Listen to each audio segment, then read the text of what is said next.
Let's start here with LeBron James. Mm. Do you think he's coming back next season for a final season? Because I do. I think it's ridiculous. The notion that he's not is absurd to me.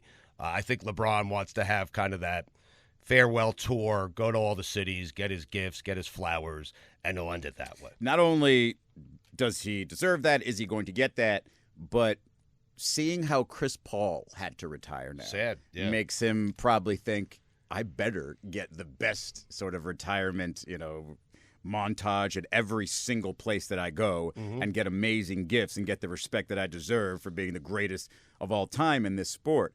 And so I think that he's definitely not retiring this offseason. He's going to come back for at least one more season, but I think that's what the current situation with him is how do I make that last season the best possible season?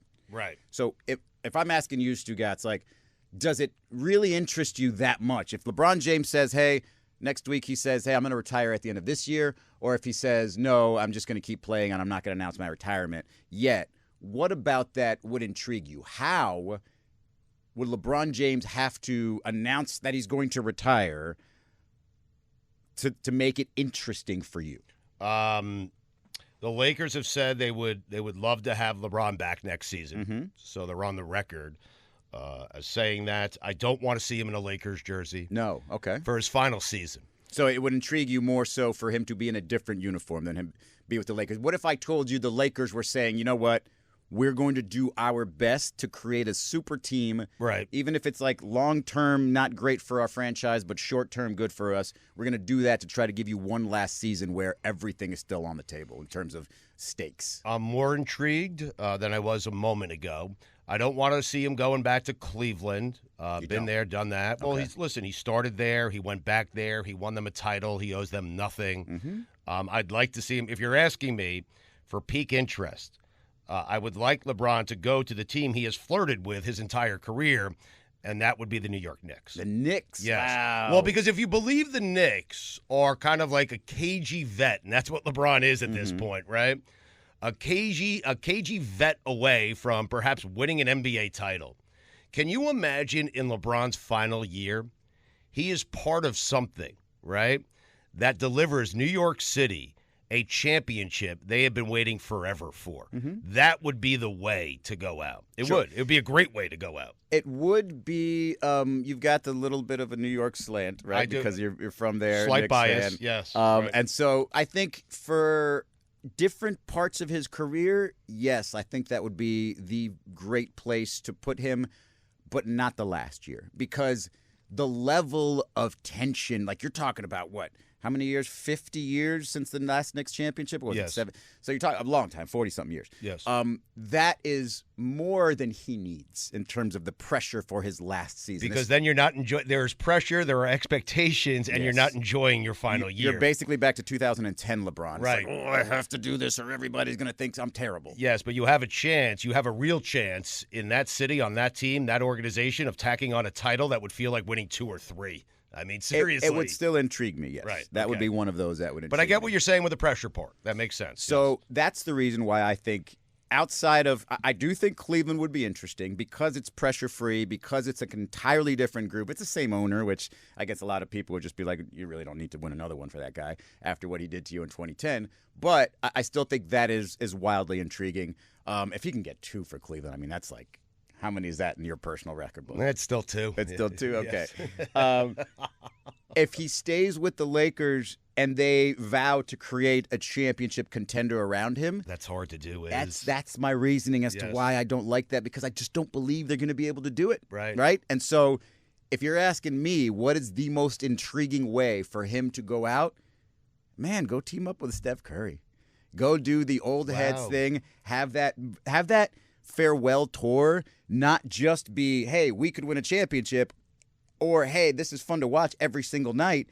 It's also, hey, memories, and let's just, do this cool thing together because LeBron's played with everybody that he seemingly has wanted to play with over the years. And that, to me, while it still gives you championship potential, it doesn't come with the same championship pressure. But think about the payoff if you do. Right. You both get number 5, yes. Steph and LeBron. You do it together. The Warriors franchise, hey, I guess it extended their dynasty, right? Because Steph and Draymond presumably would be a part of it. Right. That, to me, from the outside looking in, would be the most interesting way for him to end his career.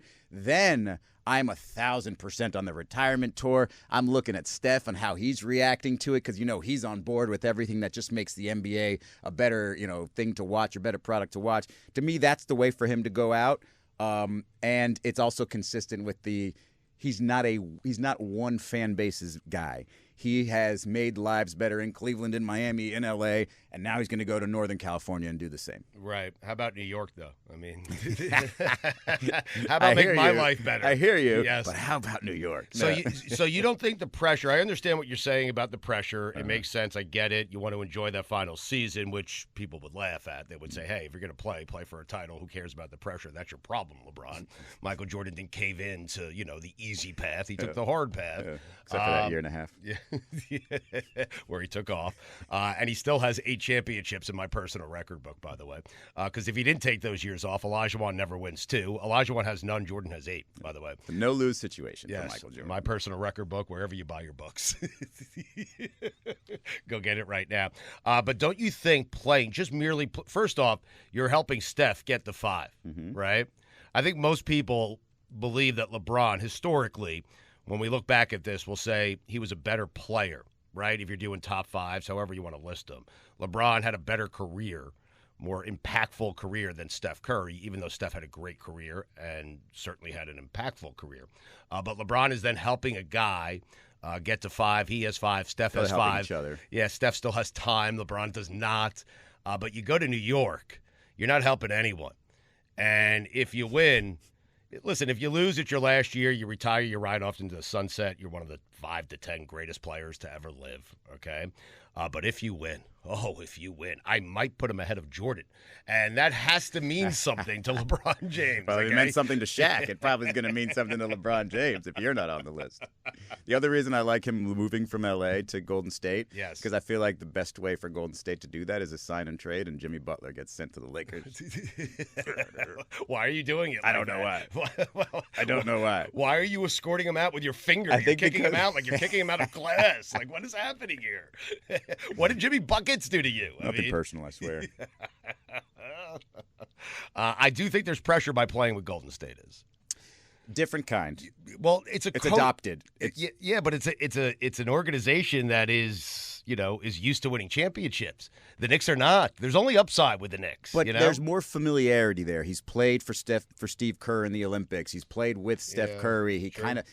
He's a savant in terms of adjusting to any style of play, and he can fit in well, being a primary passer. And so, I think to me it's if the basketball gods were writing this, that would be the way to go.